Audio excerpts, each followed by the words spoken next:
그러면 바로 감독님하고 배우님 인사 한 말씀 부탁드리겠습니다. 네, 안녕하세요. 저는 다섯 번째 흉추 연출을 맡은 박세현입니다. 반갑습니다. 감사합니다.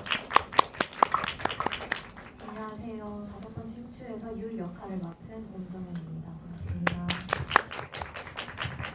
관객분들 그 질문 준비하실 동안 제가 첫 질문을 드리면 개봉 3주차 이제 주말입니다. 네, 소감이 어떠신가요? 귀한 주말 이렇게 이상한 영화 보러 와주셔서 감사하고 영화 끝났는데도 안 가고 이렇게 남아서 자리 지켜주신 것도 감사합니다. 네. 그 소감으로 말할 수 있죠? 충분한 것 같습니다. 네. 배우님도 한 말씀 해주시면 감사하겠습니다. 저는 영화가 극장에 걸린 것도 정말 너무 신기했었고 이게 6월 초가 거의 마지막이라는 얘기를 들어가지고 되게 그냥 꿈같이 그냥 시간이 똑같이 흘러가는구나 라는 생각을 하면서 지하철 타고 왔거든요. 그렇습니다.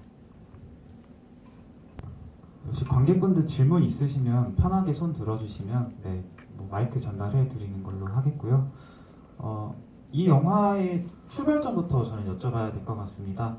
어떻게 보면 감독님께서 외국에서 이제 사시다가 서울 반지하 원룸에 살던 시절에 벽에 핀 곰팡이를 보고서 이 영화를 구상하셨다고 저는 들었습니다. 그래서 구체적으로 이 영화의 출발점에 대해서 말씀해 주시면 감사하겠습니다. 네, 우선 제가 이제 대구에 있다가 대학교를 가려고 서울 쪽으로 올라갔어요. 근데 돈이 많이 없으니까 월세 집을 구할 수밖에 없어요. 그래서 550 집을 구했는데요. 550을 서울에서 구하면 진짜 안 좋은 집이구나. 약간 좋은데 너무 좁구나. 뭐 이제는 조건들이 엄청 많이 붙는 것 같아요.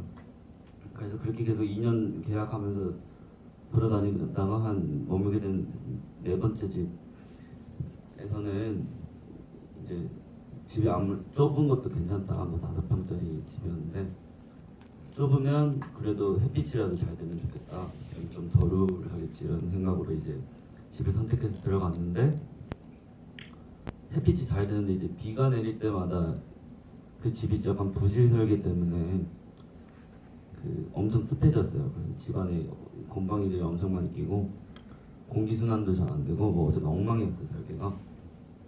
그래서 계속 한 모서리 쪽에 계속 이상한 곰팡이 하나가 자라기 시작했는데 왜 이렇게 아무리 지우려고 하더라도 안 지워지는 거예요.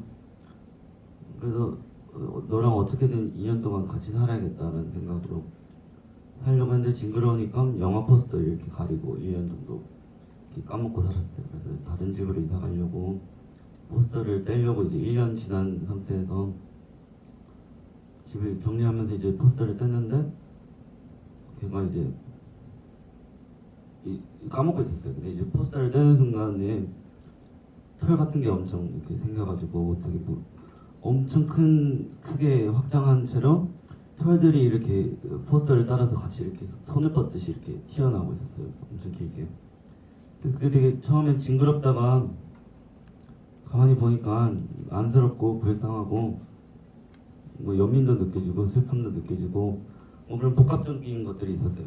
근데 이제 최종적으로 느낀 거는 너도 살고 싶어서 이렇게 끈질기게 압축된 공간에서 1년이나 버텨왔구나. 어떻게든 살아라 하고 밖에 종량제 봉투에 아닌 종이 봉투인가? 뭐라고 하죠? 분리수거를 이렇게 하고 냅뒀어요. 저는 감각에서부터 출발했던 것 같습니다. 굉장히 종합적인 그런 이야기를 해주셔서 감사하고요. 사실 저희 이거 GV를 들어오기 전에 어떤 질문을 제가 해야 될까 여쭤봤는데 영화 제목에 대한 얘기를 하시더라고요. 근데 감독님께서 많이 GV를 하시다 보니까 영화 제목에 대한 답변을 감독님이 아니라 한번 배우분께 여쭤보고 싶은데 사실 흉추라는 단어가 영화 제목으로 쓰이는 경우는 제 기억에는 거의 없었어서 다섯 번째 흉추에 대한 의미를 배우님께서 말씀해 주시면 감사하겠습니다. 사실 제가 한 두세 가지의 버전을 들은 것 같아서 어떤 게 진심인지 알 수는 없지만 유일하게 뽑지 않은 것이 5번째 흉추다라는 말도 있었던 것 같습니다. 네, 저희 마케팅 팀이랑 그렇게 답변하기로 했어요. 네. 아, 마케팅 팀이라는 정하신 거예요? 네. 네. 네, 사실 저도 그 모 인터뷰에서 찾게 됐는데 매트리스 속 생명체가 유일하게 못 훔친 뼈가 5번째 흉추라고 해서 그게 아마 오피셜한 답변으로 알고 있고요. 사실 제가 또 숫자에 대해서 좀 궁금한 게 있는데 사실 4번째도 있고 6번째도 있는데 굳이 5번째로 설정하신 이유가 있다면 그게 궁금합니다. 일단 이게 제가 5번째 흉추라고 한 거는 이제 저희가 촬영한 영화가 각본에 있어서는 37번째, 37번째 정도 되는 버전이었어요. 그래서 첫 번째 쓴 각본이 이거랑 완전 다른 영화였어요. 그때는 돈이 너무 없다 보니까 20만 원인가 뭐 50만 원인가 100만 원 정도로 영화를 찍어야겠다. 그럼 하루 만에 찍어야 되니까 어떻게 해야 되냐? 사람을 줄여야 된다라는 생각으로 2명이 출연하고 스타렉스 타고 내용이 어떤 용달 기사가 매트리스를 이제 폐기하러 가는 과정 중에 매트리스가 갑자기 말을 걸기 시작해요. 그 매트리스에 거주했던 수많은 사람들의 기억을 대변해서 아름답고 편견 없고 차별 없고 혐오 없는 대화들을 나눈다가 이제 죽는 그런 영화였거든요. 그래서 그때는 이제 한 5-6명의 기억들을 대변해서 5번째 흉추라는 특정한 뼈랑 관련된 기억들이 얘기하는 영화였어서 시작했고요. 그 다음에 이제 계속 영화가 수정되면서 지금 보신 이 버전이 나온 것 같아요. 그래서 제목을 에 대한 고려 없이 매트리스랑 버린다라는 설정으로 쭉 진행을 하다 보니까 그렇게 됐고 5번째 흉추에 애초에 고쳤던 이유는 심장이랑 가장 가까운 뼈라고 하더라고요. 이것도 제가 발견한 게 아니고 관객분이 한 명 알려줘서 그렇게 말하기로 했습니다. 큰 의미는 없어요, 사실 개인적으로. 네. 답변 감사드리고요. 혹시 관객분들께서 혹시 질문 있으시다면 편하게 손을 들어주셔서 질문해 주시면 될 것 같습니다. 저는 이 영화를 보고 나왔는데 가장 큰 특징이라고 하면 저는 런닝타임도 하나의 특징일 것 같습니다.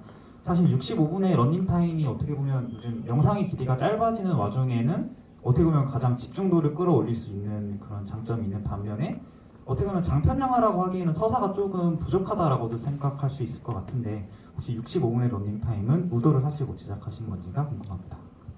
우선 저는 제작 지원을 살면서 한 번도 받아본 적이 없었거든요. 그래서 영화를 찍으려면 제가 돈을 모으거나 돈 없이 찍어야 되나 이런 생각을 가지면서 이제 대학교 때부터 영화를 찍기 시작했는데 그러다가 이제 대학교에서 이제 교수님들이 제가 1년에 한 2편씩 단편 영화를 찍어 갔었어요. 그래서 교수님들이 보고 항상 하는 말이 이게 무슨 영화냐? 이거는 극영화가 아니고 실험 영화다. 그래가지고 그럼 실험 영화면 그럼 미술원에 있는 비디오 아트 선생님한테 보여주겠다 하니까 그 선생님들은 그거 보고 이게 무슨 실험 영화냐? 이거는 극영화다. 이렇게 해가지고 계속 갈팡질팡하면서 4년 정도 보냈어요. 그래서 거기서 배운 것들을 총집합해서 돈 조금 모아서 다 한번 제대로 내가 해보고 싶은 걸 해보자라는 생각으로 만든 게 이 영화였는데 제일 좋은 거는 눈치 봐야 되는 사람이 없었던 것 같아요 그때는. 근데 지금 생각했을 때 그게 좋은 건지 모르겠어요. 눈치 보는 사람이 있는 건 좋은 것 같아요 영화 만들 때. 어쨌든 그거는 이거 만들고 깨달았고요. 되게 무식하게 만든 영화인데 그런 면에서는 러닝타임을 구애받지 않고 만들었어요. 그쵸? 네. 그래서 처음 버전은 30분 버전도 있었고요. 1시간 반 버전도 있었고 50분 버전도 있었어요. 그 다음에 최종적으로 선택하게 된 거는 50분 버전이었어요. 처음 편집본 보고. 근데 아시겠지만 50분짜리 영화 만들면 아무 데도 못 가고 틀어준 데도 없고 제일 애매한 길이가 50분인 것 같아요. 왜냐면 단편 영화는 0분부터 30분, 네, 30-40분이고 장편은 60분부터 시작해요. 그래서 장편도 아니고 단편도 아니고 중편 영화 틀어진 영화들도 없으니까 어떻게 해야 되냐라는 생각으로 이제 다시 영화를 처음부터 추가 촬영하면서 계속 다시 빌드업을 하면서 후반 작업이 되게 길게 한 1년 정도 이어졌던 것 같아요. 그런 면에서 이제 눈치를 보는 사람이 있으면 좋은 것 같아요. 네. 네, 제가 알기로는 감독님 첫 장편은 사실 사랑 사이 깍두기라는 영화가 있는 걸로 알고 있는데, 네, 네. 그것도 장편이라고 아무도 안 말해줘가지고 장편이라고 생각 안 해요. 왜냐면 그것도 100만 원 받고 그 세마 벙커라는 서울에 있는 시립미술관에서 미술 영상 주려고 이제 만든 영상이었는데 제 첫 영화제에서 한번 들었다고 영화라고 이제 분리받기 시작했거든요. 그게 좀 이상한 현상인 것 같아요. 저는 영화라고 생각하지 않습니다. 네, 답변 감사드립니다. 그러면 온정현 배우님께도 여쭤보고 싶습니다. 저는 사실 이 영화 보면서 좀 숨이 트였던, 조금 웃겼던 장면이라고 하면 사실 온정현 배우님이 등장하신 그 율과 준의 그 대화 시퀀스였는데요. 궁금한 거는 시나리오를 처음 접했을 때 조금 당황하시거나 아니면 이거 진짜 신선하다라고도 생각하셨을 것 같긴 한데 혹시 처음 보셨을 때 느낌이 어떠셨는지 궁금합니다. 처음 받았을 때는 아마 영화에서 보신 대사들과는 조금 달랐지만 그래도 거의 커다란 흐름은 비슷했던 것 같아요. 근데 보통 제가 단편 시나리오를 이렇게 읽게 되면은 느낄 수 있는 공통점 같은 게 좀 많이 없었었고 그 인물이나 이 이야기가 흘러가는 서사 구조가 되게 이 감정선이 되게 독특하다라는 생각을 했던 것 같습니다. 혹시 그럼 감독님도 온정현 배우님께 이거 시나리오를 드렸을 때 어떤 생각을? 저희 처음 알게 된 거는 아니 그 전에 이제 연극을 봤었어요. 근데 출연을 하셨었는데 그 다음에 이제 제가 미장센 단편 영화제 지금 없어졌는데 첫 번째 트레일러를 만들게 됐었는데 무슨 스파게티를 먹는 장면으로 출연해달라고 이렇게 부탁해서 하루 찍고 돈도 예산 너무 없어서 7만 원 뭐죠? 6만 5천 원인가 어쨌든 그렇게 바꿔다가 너무 미안해서 다음엔 어떻게든 같이 작업을 해야겠다 라는 생각으로 이제 사실 처음부터 그 역할은 정현씨 생각하고 쓰긴 그랬고 이번에는 좀 조금 더 줄 수 있지 않을까 싶었는데 별로 못 줬죠. 그래 좀 줬어요. 네. 어쨌든 그런 식으로 처음 알게 됐고 이렇게 생각하면서 썼어요. 왜냐하면 거의 다 비전문 배우들 남자분들은 다 음악하는 친구들이 나왔고요. 음악해서 나온 게 아니고 그냥 친구들이어서 그 자연스럽게 돈이 없이 찍었을 때는 어떻게 해야 되냐 편하게 할 수 있는 방식으로 이렇게 같이 구상했고 정영 씨도 알고 있어서 이렇게 같이 구상을 했습니다. 남자 배우분들이라고 하시면 혹시 함성현 배우님하고 정수민 배우님 말씀하시는 게 맞으실까요? 그리고 끝에 나오는 그 기패 당하는 그 운전기사 홍승기 배우님. 네, 그럼 이제 본격적으로 좀 영화 얘기 안으로 들어가 보면 사실 저는 이 영화 보면서 예술 영화가 줄 수 있는 시각적인 거의 모든 것은 다 저는 줬다고 생각을 합니다. 특히 실험적으로나 클로즈업이나 굉장히 기술적인 부분도 많았는데요. 생명체를 그 표현하는 그 영상에서는 돼지 껍질하고 이제 뼈들을 이제 활용해서 찍었다고 하셨는데 구체적으로 어떻게 해서 만드신 건지가 궁금합니다. 생명체 표현한 장면들이요? 네네네. 그게 이제 추가 촬영 중 하나였어요. 그 엄청 클로즈업돼서 뼈들이 조합되고 뭐 이런 걸 찍었었는데요. 그 방법론 말씀해 주신 거죠? 네네. 네. 어떻게 찍으신? 좀 지루했는데 구체적으로 말하면 어떡하지? 왜 이렇게 이 장면이 없지? 해가지고 돈 얼마 있을까? 우리 해가지고 한 8만 원 정도 있어서 알리익스프레스에서 한 4만 원치 그 뼈를 사고요. 동네 하나로마트인가 거기서 이제 한 3만 원치 돼지 껍데기와 종이 젓가락 등등을 사서 제가 가진 어안렌즈로 미술 감독님들과 모여서 집안에서 이렇게 진짜 하루 종일 그냥 각종 질감 실험들을 했어요.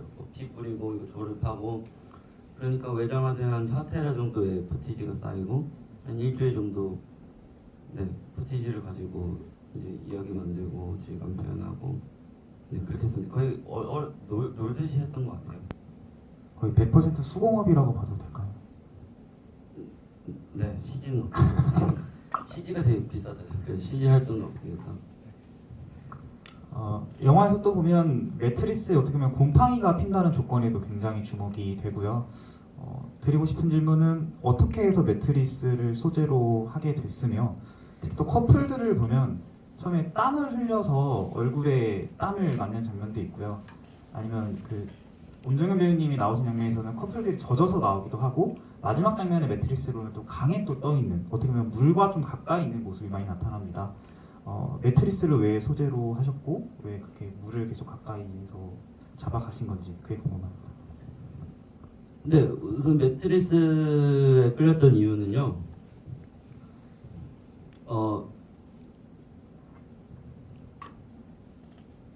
로드무비라는 개념을 봤을 때 보통 인간이 계속 어딘가로 이동을 하는데 그 수단으로서 차, 자전거, 오토바이, 뭐 버스, 기차, 비행기 뭐 등등 배가 있잖아요. 걸어서 갈 수도 있고 근데 매트리스가 로드무비를 한다고 했을 때는 어떻게 해야 되냐. 이게는 다리도 없고 자기 힘으로 움직일 수도 없으니까 완전히 수동적인 진짜 볼품없는 영화의 주인공으로서도 완전 꽝인 친구였다고 생각을 했어요. 그래서 얘를 어떻게 이동시킬까 했을 때는 인간한테 어떻게 쓰임받는지에 완전히 의존하고 있는 캐릭터이기 때문에 근데 그거에 대한 영화를 하고 싶었어요. 자기 힘으로는 움직이지 못하고 남이 이동시키는 곳에 어쩔 수 없이 속해서 거기 머물다가 또 거기서 이동될 때 또다시 이동되고 그래서 되게 로드무비라는 개념에 순응을 하지만 또 한편으로는 그 일반적인 극적인 텐션이 완전 전복되는 기능을 하게 해준다고 생각을 했고요. 조금 더 깊게 말하면 매트리스가 주인공이 아니고요. 매트리스 안에 일어나는 것들이 이 주인공인 것 같아요. 제가 봤을 때.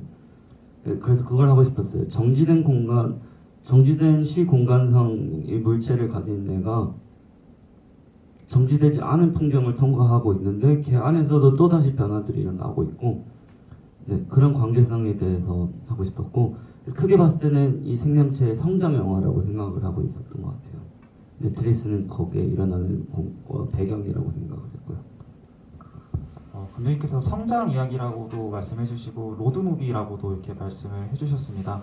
그래서 영화를 보면 특이한 게 그 로드무비가 위로 가는 듯한 느낌을 저는 받았습니다. 서울에서 시작을 했는데 도착지가 연천까지 거의 거기다 지금 감독님 제가 알기로는 사시는 곳도 가평으로 알고 있거든요. 그래서 어떻게 이렇게 매트리스를 위로 그렇게 올리셨는지요 궁금합니다. 네, 그게 시작해서 저는 처음 서울 갔을 때 한남동으로 갔어요. 왜냐면 거기가 제일 중심부여서 그래서 서울 올라가면서 한남동에 지금 별동네 달동네라고 하네요. 가라앉은 동네, 원덕동네 모르죠. 네, 어쨌든 한남동에서 시작해서 이제 500 보증금 500에 월세 50 조건으로 지금까지 살아가고 있는데요. 2년 살고 난 후에는 한남동에서 못 살게 됐어요. 이제 점점 더 이 물가들이 올라가면서 그러면서부터 이제 돌고지 혹은 이제 또 외곽으로 몰려가면서 지금은 원래는 강북구까지 갔다가 노원구 그리고 가평까지 이제 밀려나가는 게 아까 말씀드린 매트리스의 과정이랑 비슷하게 봤거든요. 중심부에서 계속 밀려나가면 어디까지 밀려날 수 있나 했을 때 북한의 경계선이 어디서 어쩔 수 없이 멈추게 되는 거잖아요. 그걸 거기서부터 시작했던 것 같아요. 네, 답변 감사드리고요. 혹시 그 관객분들께서 혹시 질문 있으시다면 편하게 손 들어주시고 질문해 주시면 감사하겠습니다. 그러면 함께 촬영 현장을 함께 하셨던 온정현 배우님께도 또 여쭤보고 싶으면 사실 감독님께서 이렇게 말씀하시는 것처럼 굉장히 또 깊은 의미도 있고 어떻게 보면 현장이 좀 재밌거나 아니면 심오하거나 굉장히 좀 다양한 그런 사건이라고도 할 수 있을 것 같은데 현장은 어떠셨고 같이 호흡하셨던 정수민 배우님과의 호흡은 어떠셨는지가 궁금합니다. 사실 현장 분위기는 그 스태프분들도 다 감독님의 지인이기 때문에 되게 유쾌하고 소통도 되게 잘 되고 그래서 분위기는 다 편안하고 좋았던 기억이 있습니다. 네. 호흡은 어떠셨는지. 네. 호흡은 같이 작품 얘기를 많이 나누게 되고 연습도 같이 나누고 저희 되게 호텔에서 만나서 전에 연습도 하고는 했었는데 호텔에 그 3인이 그렇게 못 들어간다고 하더라고요. 네. 그래서 그때도 방을 또 여러 개 빌려가지고 한 방에 모여서 연습하고 그리고 연기를 전공한 분이 아니라서 이 한 장면을 어떻게 연기해 나갈지 그런 것들 얘기하는 것도 또 기존에 작업하던 방식과는 또 달라서 새롭기도 하고 재밌었어요.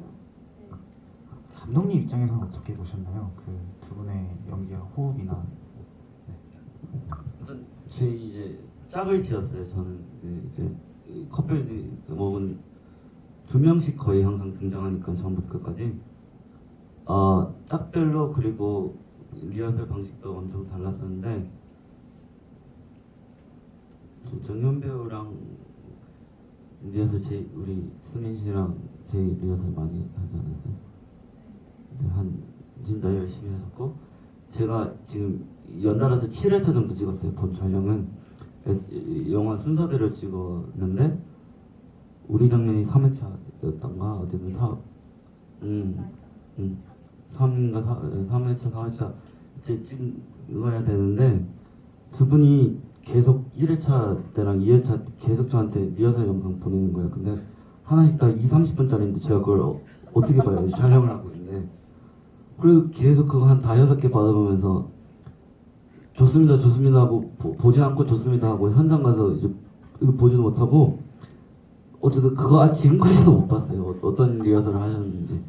근데 그 정도로 열심히 둘이 준비를 하시고 오셨습니다. 그냥 다 1회차 안에 찍어야 되니까 모든 장면을 시간이 별로 없어서 네 준비를 많이 해주셨던 것 같아요. 어떻게 보면 믿고 그냥 들어간 느낌일까요? 그만큼 준비한 게 많이 보였으니까. 네. 제가 뭐라고 믿어요. 그냥 같이 이렇게 만드는 거죠. 네. 저희는 그리고 스크립터도 없었고 슬레이트는 종종 있었고요.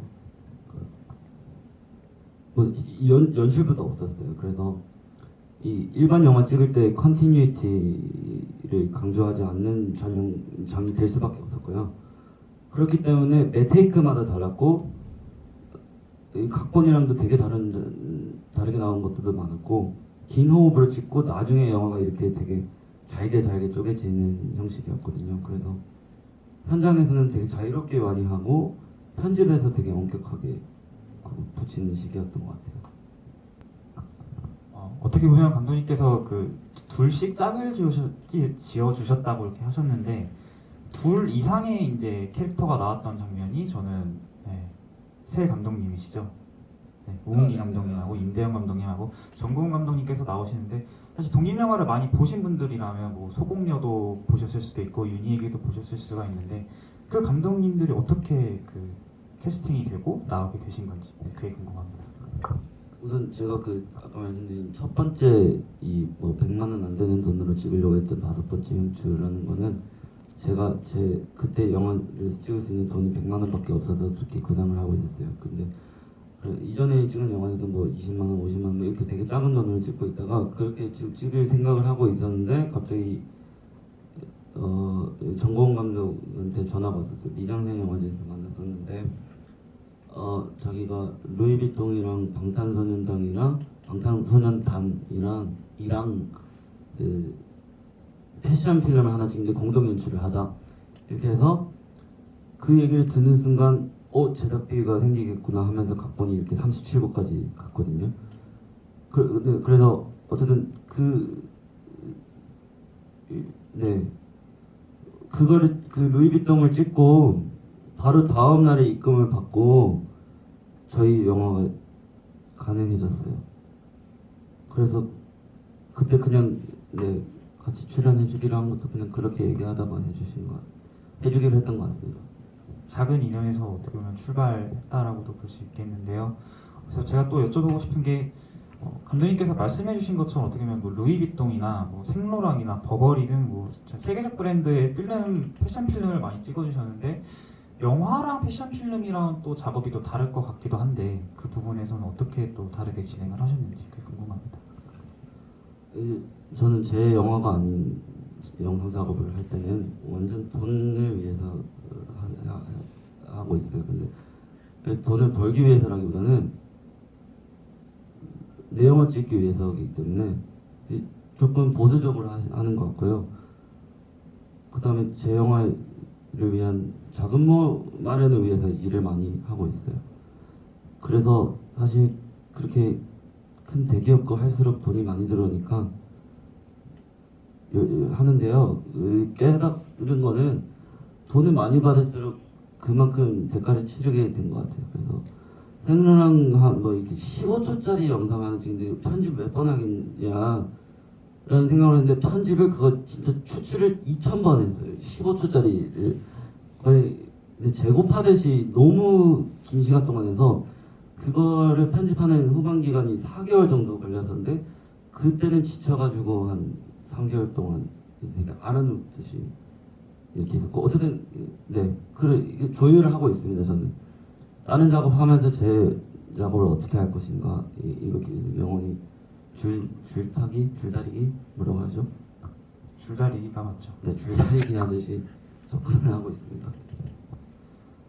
그러면 제가 또 영화적으로 궁금했던 거를 좀 여쭤보자면 사실 인서트가 저는 새들 인서트가 사실 2번 나오게 됩니다. 그게 초반에 한 9분 40초쯤에 한 번 나오고 후반에는 57분 40초 한 그쯤에 이제 새들 인서트가 2번 나오는데요.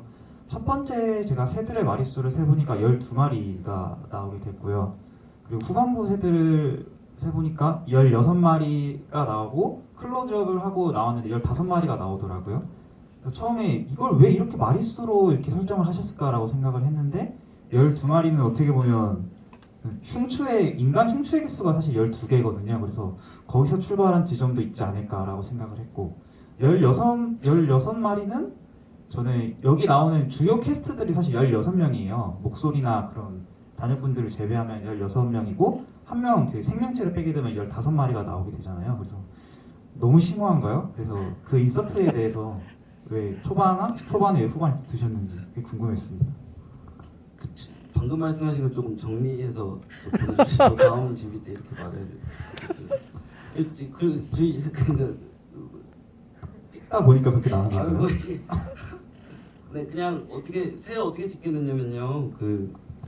찍고 있는데 새다 해가지고 찍었고요. 두 번째 새도 연찬에 찍고 새다 그래서 찍어줘 이렇게 해가지고 찍은 거였는데 어쨌든 그렇게 찍어서 수집한 게 많았어요. 벌레도 많이 찍었고 뭐 쓰레기도 많이 찍고 뭐 어쨌든 그렇게 했는데 최대한 해보고 싶었던 거는 그날 찍은 모든 소스를 다 활용해보자 라고 생각하면서 이제 넣었어요.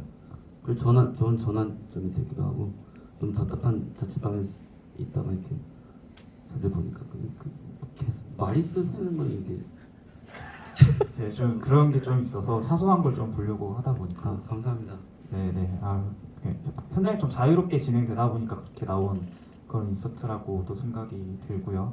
온정현 배우님께 또 질문을 드리자면 사실 저는 그 온정현 배우님의 작품을 많이 보지 못했는데 사실 이번에 찾아보다가 왓챠의 그 다큐프라임에 이제 그 여성백년사라고 하는 그 강형란 역으로 이렇게 나오시잖아요. 그래서 이 영화도 그렇고 왓챠 OTT에 있는 프로그램도 그렇고 점점 이제 대중들하고 좀 가까워진다라는 그런 느낌이 들어요. 그래서 여기 계신 관객분들한테도 좋고 미래에 계신 관객분들한테도 어떤 배우로 좀 기억되고 싶고 남고 싶은지 혹은 뭐 어떻게 어떤 영화 또 찍고 싶은지 그게 또 궁금합니다.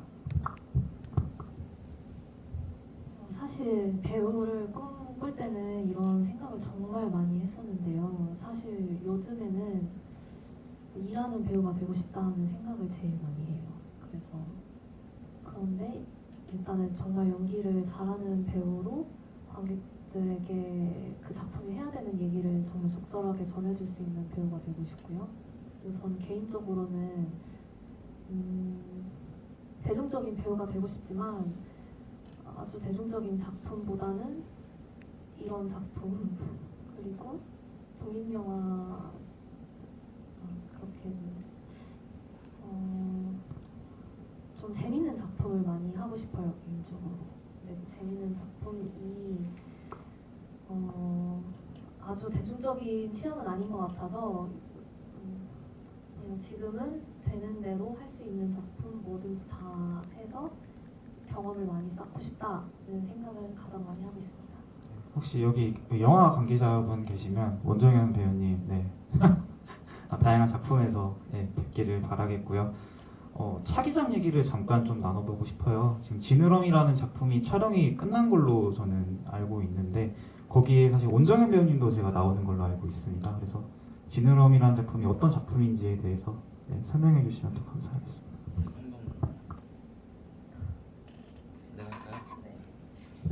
지느러미는 이제 5번째 흉추랑 비슷하게 시작을 했어요. 뭐냐면 5번째 흉추는 이제 곰팡이 생명체, 찌꺼기 생명체의 성장을 다루는 데 있어서 맥커핀이 주인공이 되는 영화라고 생각을 했고요.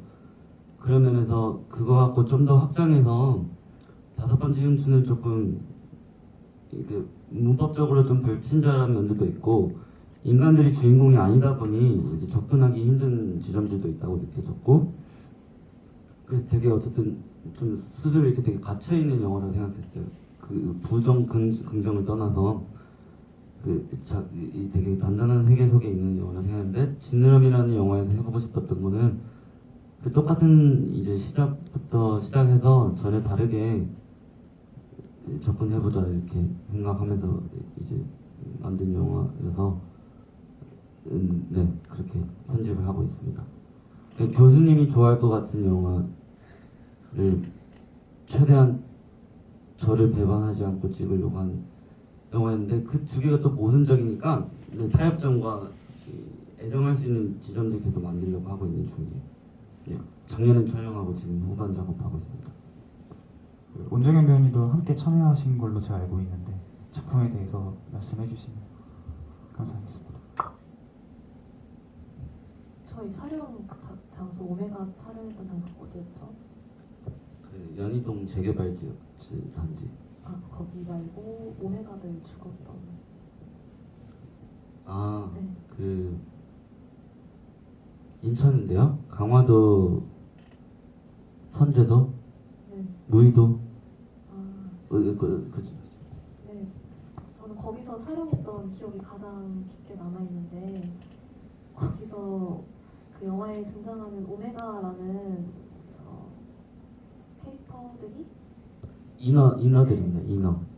인어들의 이야기를 이렇게 네, 그 오메가를 그리고 통제하려는 사람들과 그 인어들이 각자 되게 재밌는 의상을 입고 엄청 아름다운 자연에서 같이 움직이거든요.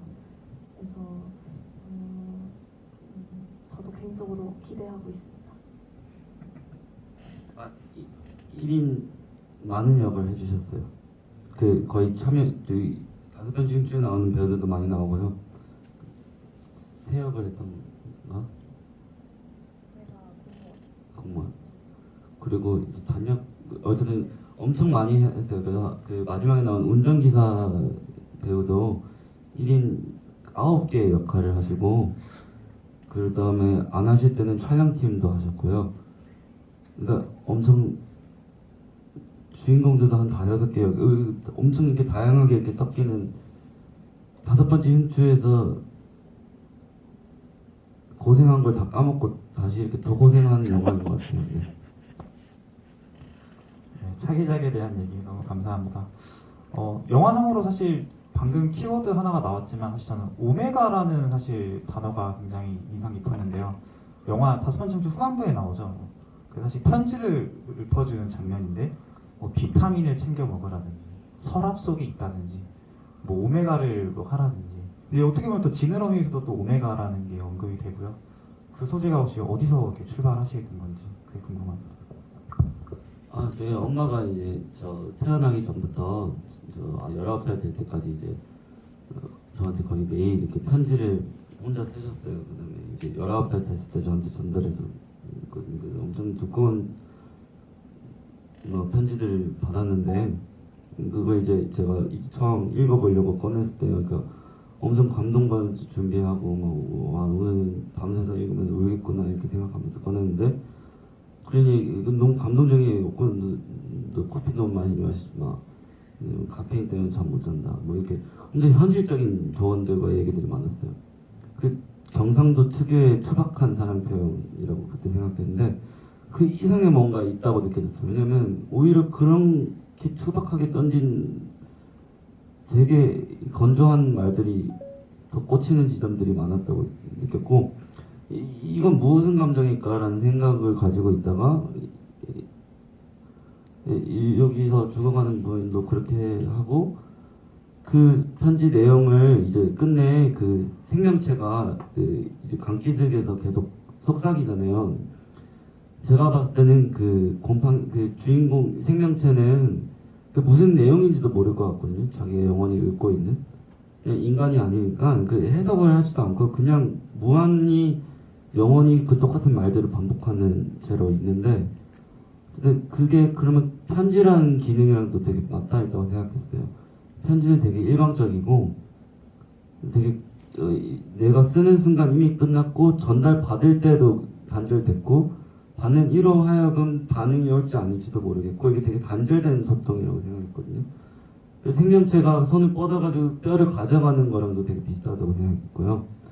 어쨌든 네 그런 맥락에서 그 단어들이 얘는 이해를 못하더라도 뜻밖의 어떤 약간 이상한 슬픔이 느껴진다는 게 되게 재미있었고 그걸 좀 강조하려고 했던 것 같아요. 그냥 단순한 소리와 단어들로 소멸된 앰비언스 사운드들이 계속 반복될 때 생기는 어쩔 수 없는 해석과 의미들 이 발생하는 거 얘한테는 뭐 어떤 성장의 일부라고 생각했던 것 같습니다. 아 그래서 오메가요. 오메가는 그 어머님의 말씀 말씀 속에 있었습니다. 사실 제가 그 말씀을 좀 못 드린 부분이 있다면 사실 관객분들께서 질문을 주시면 사실 저희 그 포스터하고 지금 엽서가 사실은 준비되어 있습니다. 그래서 혹시 뭐 질문 있으신 분들은 편하게 질문 주시면 감독님하고 배우님 분들이 답변해 주실 것 같고요. 영화의 또 다른 특징은 사실 구체적인 날짜입니다. 어떻게 보면 2002년 6월 1일에 생명체가 탄생했다는 것도 어떻게 보면 무슨 의미가 있을 것 같고 그 마지막 장면에서 보면 3000년까지 갔나요? 3348년? 거기까지 이게 어떻게 보면 구체적인 그런 날짜가 언급이 되는데 그거에 대해서 날짜 설정에 대해서 궁금합니다. 우선 그 마지막에 그렇게 뜬금없는 먼 미래가 나온 이유는 그거였던 것 같아요. 이전까지 아까 제가 생각한 것처럼 이렇게 인간에 의해서 움직일 수밖에 없는 애가 완전 인간의 손에서부터 벗어났을 때 풍경에서 끝나고 싶었어요. 그래서 먼 미래 되게 홀로 남겨진 주상절리 그 연천에 있는 강기슭의 풍경을 끝내고 싶어서 그렇게 먼 시간 점프를 했던 것 같고요. 구체적인 시간 정한 거는 아까 말씀하신 뭐 12마리, 16마리 이런 건 없고요. 그냥 제가 한국에 있지 않았을 때부터 시작하고 싶었고 그다음에 제가 한국에 돌아왔을 때 그 인간의 이야기를 끝내고 싶어서 그냥 2000 초반부터 2007년쯤까지 했던 것 같습니다. 네, 답변 감사합니다. 이 영화는 또 어떻게 보면 박세영 감독님이 정말 모든 것이라고 저는 볼 수 있었습니다. 연출부터 시작해서 각본, 촬영, 편집, 믹싱까지 직접 하셨죠. 거기다 또 하나 제가 놀라웠던 부분은 사실 메인 포스터는 아니지만 감독님께서 포스터까지도 직접 제작해 주신 걸로 알고 있는데요. 감독님께 이 영화는 과연 어떤 영화인지 어떤 영화로 남게 될 것 같은지 그게 궁금합니다. 아 이게 모든 걸 이렇게 열심히 이렇게 모든 역할을 해서 함에 네, 있어서요. 네. 아 네. 그 맥락에서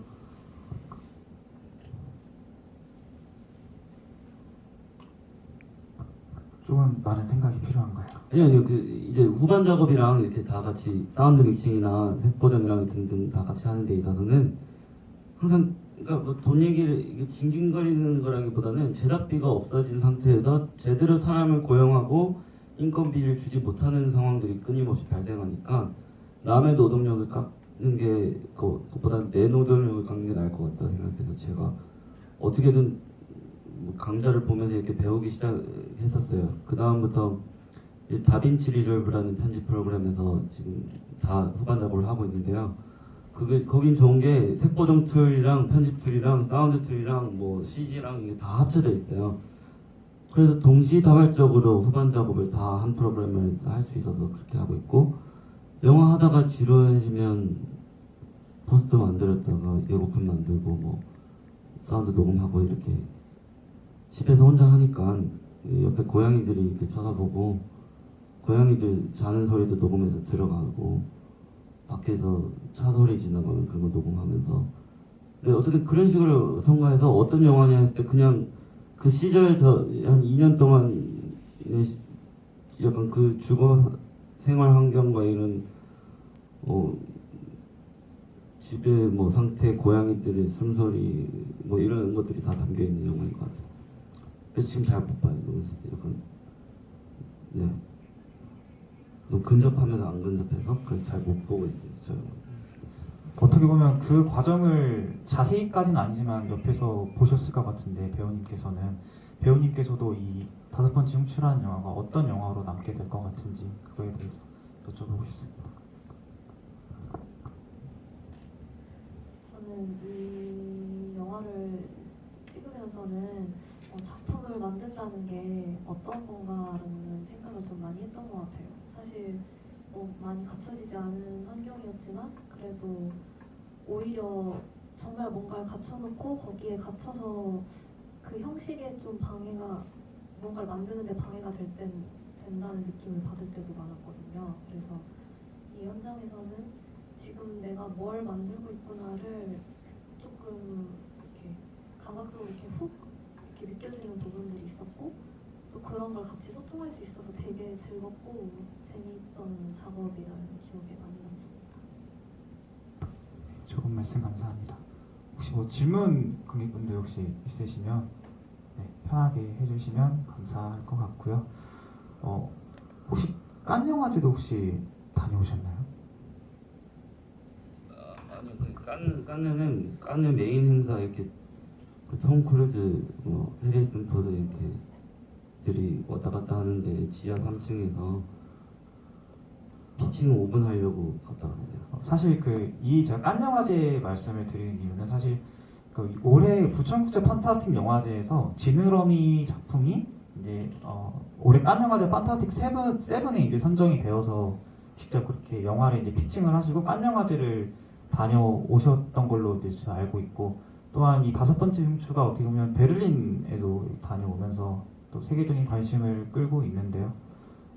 그만큼 어떻게 보면 정말 제가 처음 이 영화를 봤을 때 들었던 느낌이 정말 신선했다였거든요. 물론 지금 많은 평을 보면 혹평이 조금 가득한 그 상황에서도 어떻게 보면 정말 뚜렷한 개성을 지닌 작품이 이 작품이고 감독님 역시도 그런 생각을 갖고 계시는 것 같기도 하고요.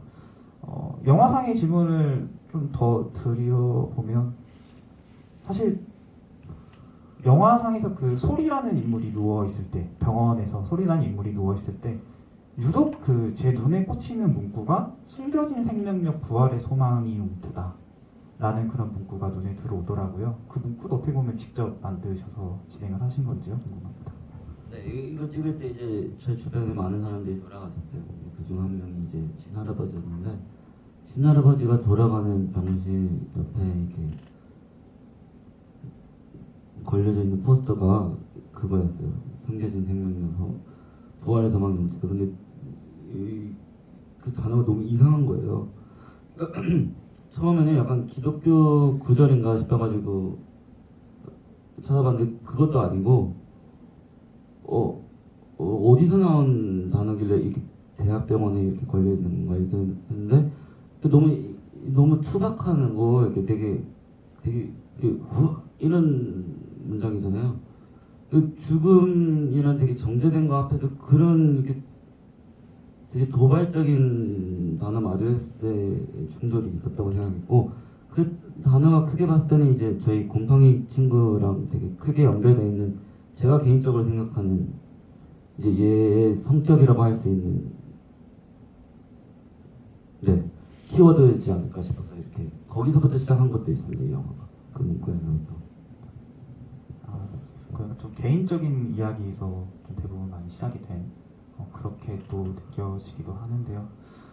또 하나 또 제가 궁금한 거는 사실 영화 초반에 보면 상갱이가 언급이 됩니다. 그렇죠? 그래서 첫 장수에는 456개의 뼈를 발견했다길래 이거 뭐 오징어 게임인가 하는 그런 생각이 들기도 했는데요. 사실 어떻게 보면 물론 뼈와 관련된 이야기라서 그렇게 배치되었을 수도 있겠지만 그 이야기가 어떻게 돼서 이렇게 배치가 된 건지 그게 궁금합니다. 무슨 서울에 되게 크게 있는 강이잖아요. 근데 아무도 못 들어가요. 너무 더러워서. 그래서 수영도 못 하고 뭐 낚시도 안 되고 약간 요즘 근데 바나나 보트가 이런 거 타고 다니는 사람 크루즈하고 그러니까 되게 물은 못 만지는데 물 너무 크게 있고 뭐 이게 되게 이상하다고 생각했어요. 그래서 그런 것 좀 알아보고 있다가 한강에 무슨 돌고래 시체들이 발견되기도 하고 엄청나게 많은 인간 시체들이 묻혀 있기도 하고 뭐 이런 얘기들을 많이 발견을 했던 것 같아요. 그래서 되게 가까이 있는데 접근하지 못하는 풍경으로서 한강이 되게 그렇게 느껴졌고 저는 이 영화 끝내 이제 북한강 따라서 이제 그 연천까지 가니까 그 경로 그러니까 이 모든 뭐 직거기나 등등의 끝으로서도 어딘가로 이게 중심뿌리를 타고 흘러가면 어딘가로 보이게 되지 않을까라는 개념에서 시작했던 것 같아요. 지금 이제 GV 시간이 한 10분 정도 지금 남아 있는데요. 혹시 뭐 질문 있으신 혹시 관객분들 혹시 있으실까요? 네. 사소한 질문이라도 다 괜찮죠? 영화 관련된 아닌가라도. 그래서 혹시 손 들어주신 관객분 질문해 주시면 감사하겠습니다.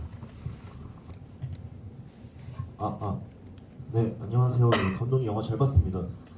제가 질문드리고 싶은 점은 사운드 디자인에 관해서 질문드리고 싶습니다. 감독님 이번에 엔딩 크레딧을 보면서 감독님 이번에 사운드 믹싱까지 함께 하신 걸로 알고 있는데 이번에 사운드 믹싱을 하시면서 거의 ASMR에 가까운 방식으로 관객의 어떤 청각을 자극하면서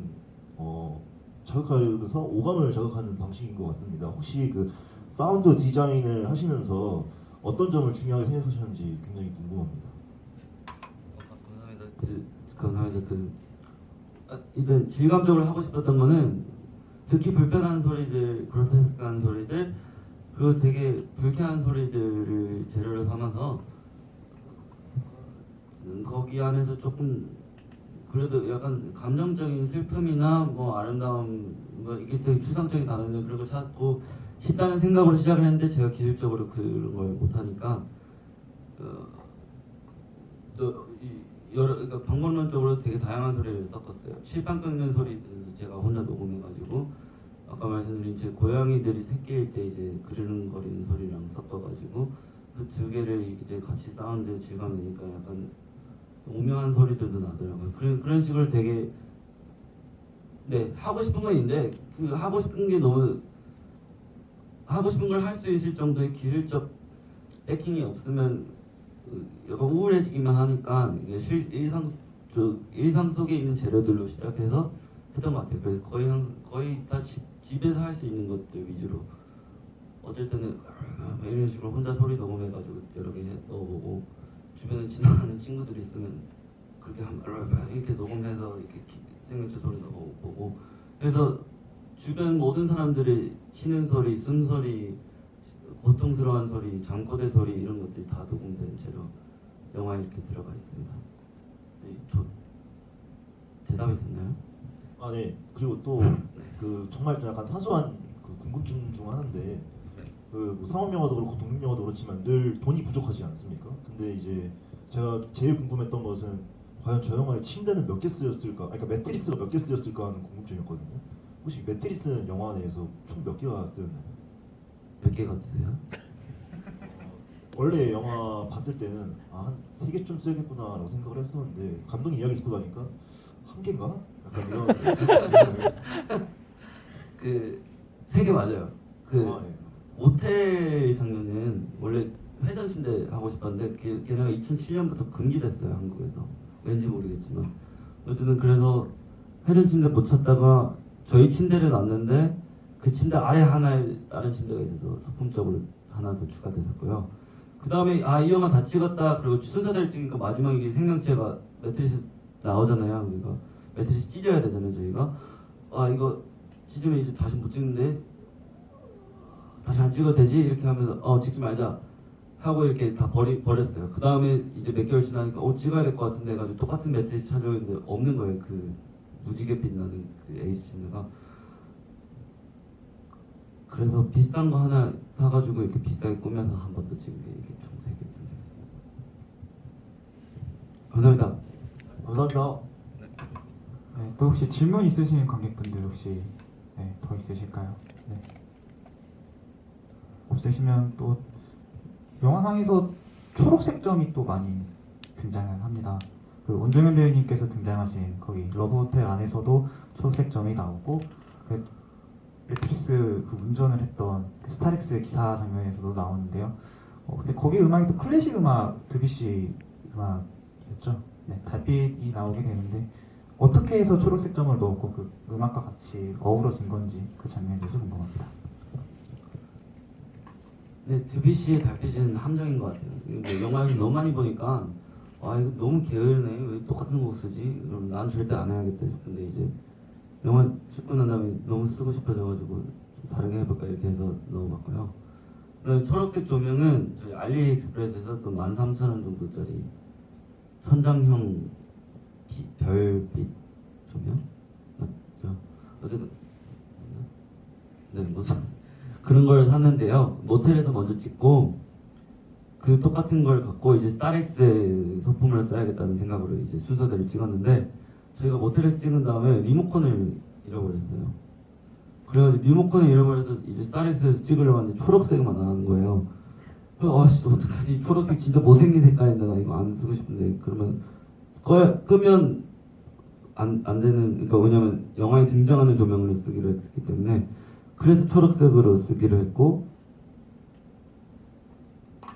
네 그렇습니다. 그냥 그렇게 해서 어쨌든 계속 환경적으로 뭔가 실수가 생기고 계속 뭔가 사라지고 뭔가 부족해지고 그럴 때마다 최대한 그게 해가 되지 않게 이렇게 최대한 수습을 하려고 하면서 또 수습인 것처럼 보이면 안 되기 때문에 서사적 기능을 하려고 하면서 기술적인 걸 이렇게 조율하면서 찍었던 것 같고요.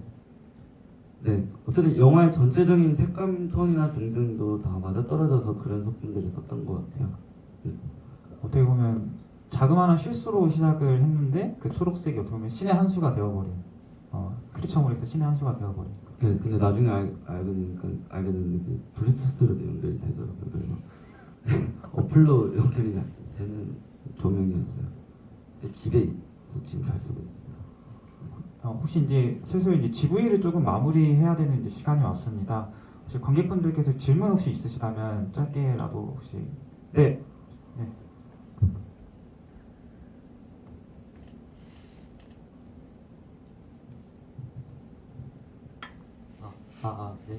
영화 잘 봤고요. 저는 감독님과 배우님 그냥 질문 한 가지씩만 드리고 싶은데 제가 영화를 봤을 때 되게 이미지가 주는 느낌이 이 영화에서 되게 중요한 것 같기도 하고 이야기가 주는 어떤 이야기인가를 고민하게 하는 것도 중요한 것 같은데 혹시 옴니버스식으로 각각의 커플들이 이제 나오는데 그 각각의 커플들을 통해서 감독님은 어떤 이야기를 하시고 싶으셨는지가 궁금하고 원정현 배우님께는 사실 이 영화 속에서 그렇게 많은 인물의 뭐 전사나 이야기가 나오지 않는데 연기를 하실 때 혹시 너무 인물의 이야기가 없어서 연기하실 때 좀 어려움이 있지는 않으셨는지 그런 게 궁금합니다.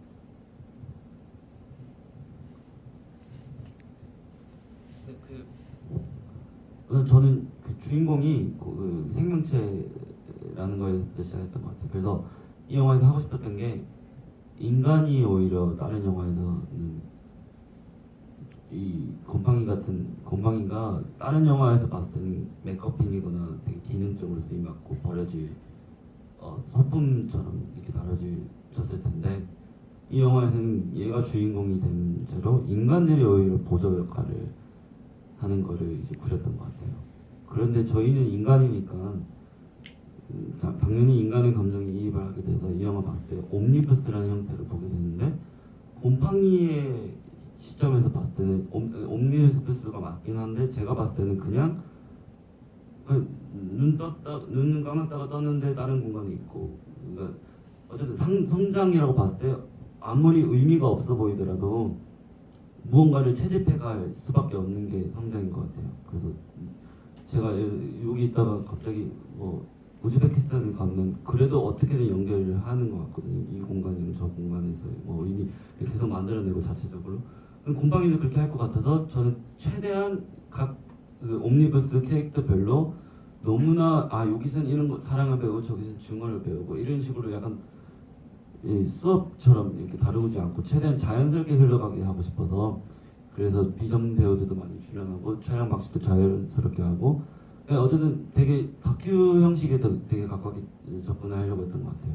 그래서 각본도 저희 온정현 배우님과 한 장면 2페이지 정도가 안 됐었는데 실제 나온 장면은 처음에는 18분 정도 나왔거든요. 그래서 일반 영화 기준에서는 2페이지면 한 페이지당 1분 30초에서 2분이니까 4분 이상이 나오면 안 되는데 어쨌든 그렇게 이게 되게 흘러갔어요. 그래서 각본도 기능을 되게 다르게 했던 것 같고 곰팡이 시점을 봤을 때는 뭐 어쨌든 어떻게든 의미를 찾지 않을까 싶어서 했던 것 같고 그냥 각 연관성을 크게 봤을 때는 처음에는 되게